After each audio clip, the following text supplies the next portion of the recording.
এটা খুব ভালো প্রশ্ন। শুদ্ধ ভক্তিময় জীবনযাপন করেও কেউ কি অধঃপতিত হতে পারে? কোনো ভক্ত কি কখনো অধঃপতিত হয়? কী করে বুঝবো যে আমি অধঃপতিত হয়েছি? উত্তরও খুব সোজা। শুদ্ধ ভক্তিময় জীবনযাপন যদি আপনি করেন সেটা হচ্ছে যথার্থ অবস্থা। কিন্তু যিনি সম্পূর্ণরূপে ভগবানের সেবায় যুক্ত আছেন তিনি অধঃপতিত হন না।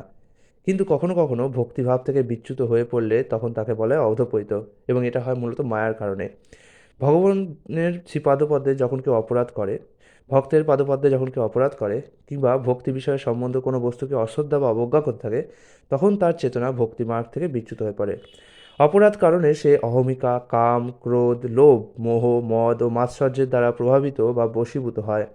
সংসার ভোগ বাসনা তখন তার প্রবল হয়। আগে লোকে অপরাধ করে, তারপরে সংসার ভোগ বাসনার প্রবল হয়।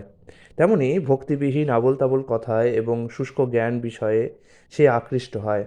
নিজের মন গড়া পন্থায় তখন সে চলতে থাকে। এরকম অবস্থাকে বলা হয় অধঃপতিত অবস্থা। যখন আমি হরিকথা শ্রবণ, শ্রী বিগ্রহ অর্চন, হরিনাম জপ কীর্তন, মহাপ্রসাদ সেবন, হরিপাদপদ্ম স্মরণ, ভক্ত সেবা প্রভৃতি ভক্তি মার্গে কোনো উৎসাহ বা আনন্দ পাচ্ছি না, আমার সাংসারিক গ্রাম্য কথাতেই উৎসাহ বেশি যাচ্ছে, তখন বুঝতে হবে হচ্ছে আমি অধঃপতিত। হরে কৃষ্ণ।